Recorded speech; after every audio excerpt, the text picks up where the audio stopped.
Hingga pagi ini masih terus kita memantau terkait dengan perkembangan di mana banjir menggenangi wilayah Jakarta sejak Selasa hingga Rabu pagi hari ini.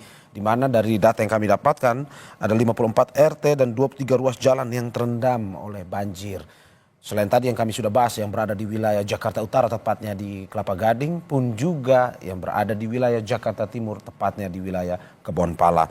Dan sejumlah daerah saudara masih terus terendam banjir akibat dari intensitas hujan yang begitu tinggi sejak Selasa kemarin.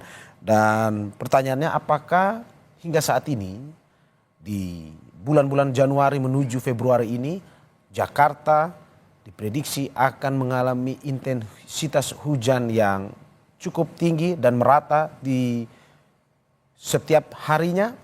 Kita saat ini saudara sudah terhubung dengan Kepala BMKG Dwi Korita Karnawati. Selamat pagi Bu Dwi Korita. Selamat pagi Mas Mario. Terima Assalamualaikum kasih. warahmatullahi wabarakatuh. Terima kasih Ibu sudah bergabung di Breaking News Kompas TV pagi ini. Bu, bisa dijelaskan terkait dengan intensitas hujan yang begitu tinggi ini sejak Selasa kemarin hingga saat ini dan akhirnya mengakibatkan banjir di wilayah Jakarta.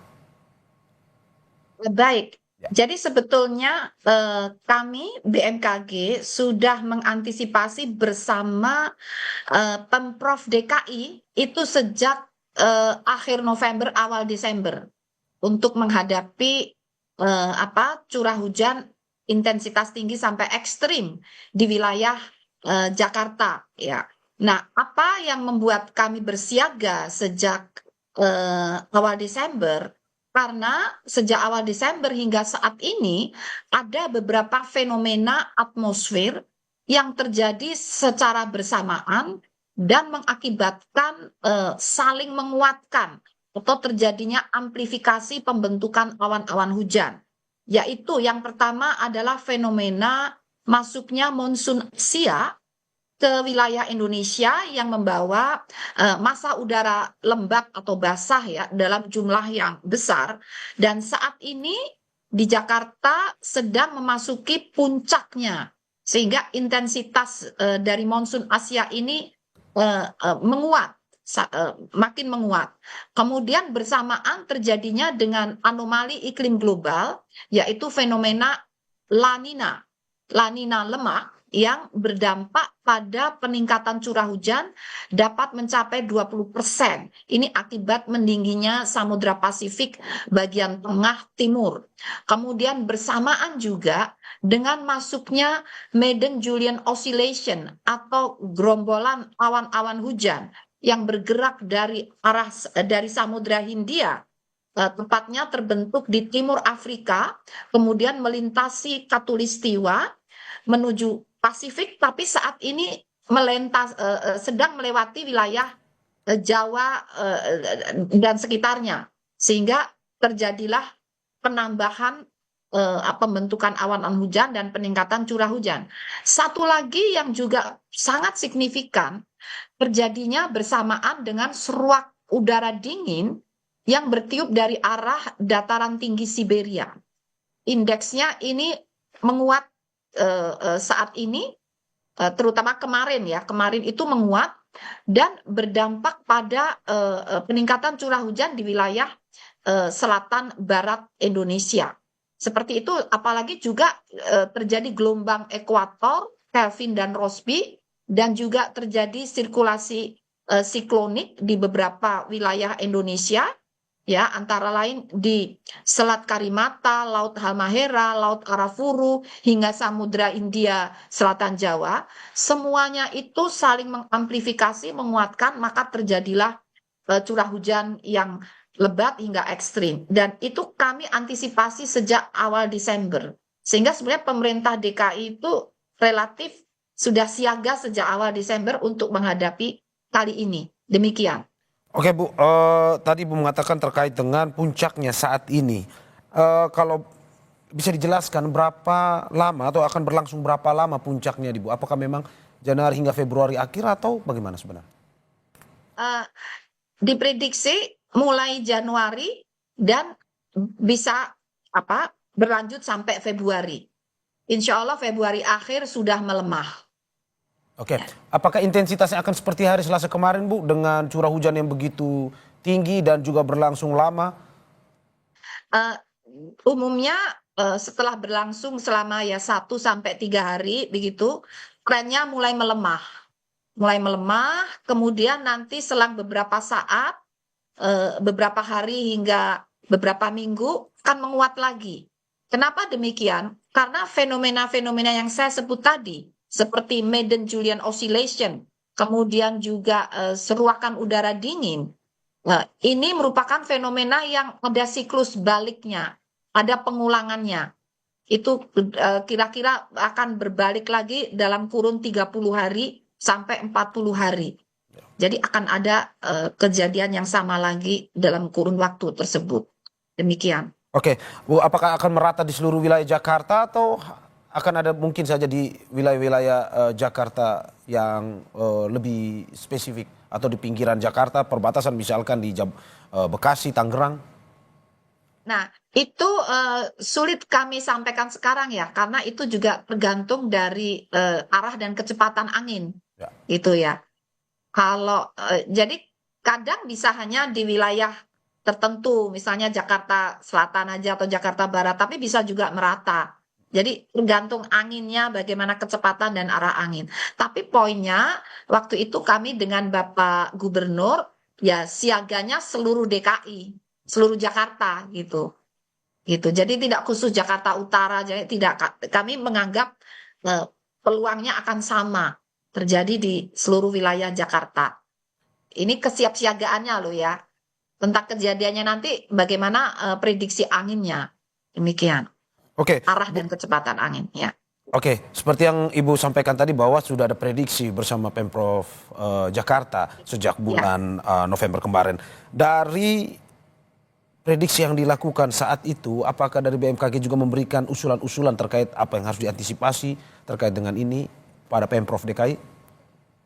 Jadi yang kami sampaikan adalah Ya. kemungkinan, jadi gini, ini kan suatu data dan fakta ya.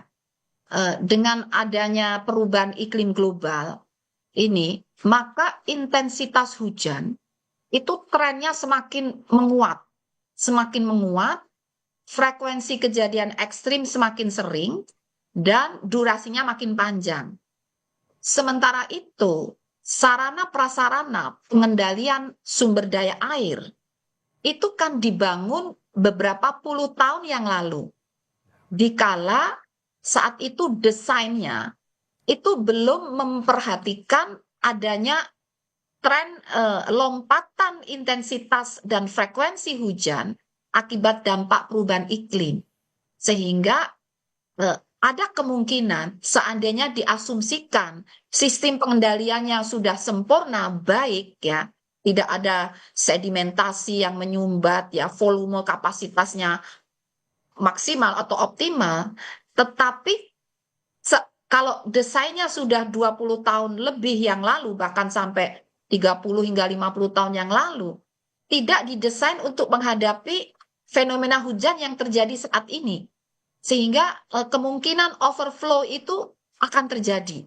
Itu yang sudah kami diskusikan dengan Bapak Gubernur dan seluruh jajarannya.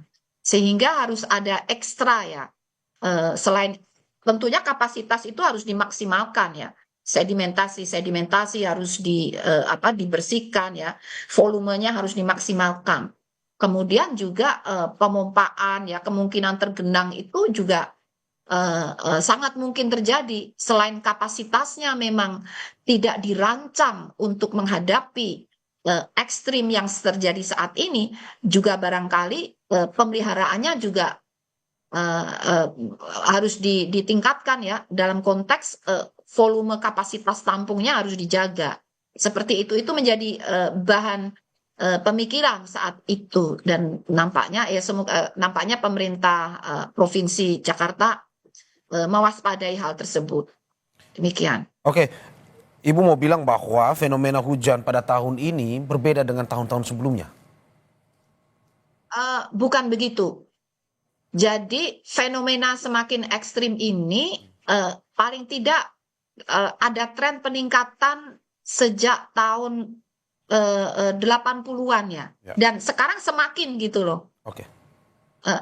Padahal sistem tata kelolanya misalnya didesain sebelum tahun 80 gitu ya. Oke. Tapi memang selalu ada peningkatan setiap tahunnya, Pak. Berarti tahun ini lebih meningkat dari tahun kemarin, Bu? Karena tahun kemarin itu fenomena anomali iklim globalnya El Nino. El Nino itu sifatnya membuat kering, mengakibatkan musim kering yang berkepanjangan. Sehingga musim hujan tahun lalu itu ditahan, dihambat oleh El Nino. Kalau sekarang kan La Nina itu malah menambah curah hujan. Tapi tahun lalu itu curah hujan menjadi menurun karena fenomena iklim globalnya adalah El Nino yang sifatnya kering. Nah, namun tahun 2020, 21, 22 lebih tinggi dari saat ini. Karena saat itu 3 tahun berturut-turut terjadi La Nina moderat. Sehingga lebih tinggi. Kali ini tidak setinggi tahun 2020. Insya Allah. Oke. Demikian. Oke, Bu, kalau melihat tadi Ibu menjelaskan setiap tahun semakin tinggi, tahun ini lebih tinggi daripada tahun kemarin, apakah mungkin saja dari BMKG memprediksi bahwa mungkin jika intensitas hujan yang begitu tinggi dengan kesiapan wilayah Provinsi Jakarta yang hari ini masih terjadi banjir juga, kalau memang tidak ada antisipasi lebih lanjut, apakah mungkin akan terjadi banjir besar di Jakarta? Kalau sekali ini insya Allah tidak sekuat 2020. Oke. Karena 2020 La Ninanya La Nina moderat. La Nina itu tadi fenomena anomali iklim global yang mengakibatkan peningkatan curah hujan. Ya. Tahun 2020 peningkatan curah hujan yang terjadi akibat La Nina moderat itu bisa sampai 70 hingga 100%. Ya. Kali ini 20%. Ini secara teori ya. Ya. Insya Allah secara teori. Ya. Namun kalau kapasitas tampungan atau resapan air sudah sangat berkurang, meskipun curah hujannya seandainya tidak selebat tahun 2020, tapi kalau kapasitasnya semakin berkurang, itu ya dampaknya bisa kurang lebih sama. Jadi juga tergantung lingkungan dan bagaimana sistem drainase sungai-sungainya apakah sudah penuh sedimen sehingga volume tampungannya kan tidak bisa optimal itu. Jadi juga tergantung hal tersebut. Oke, dari Bu Dwi sendiri melihat hari ini masih terjadi banjir di beberapa wilayah di Jakarta, hampir seluruhnya. Apakah menurut Bu Dwi kesiapan Pemprov Jakarta itu sudah siap, ini terutama menghadapi jika pada akhirnya terjadi atau fenomena hujan yang lebih tinggi lagi intensitasnya?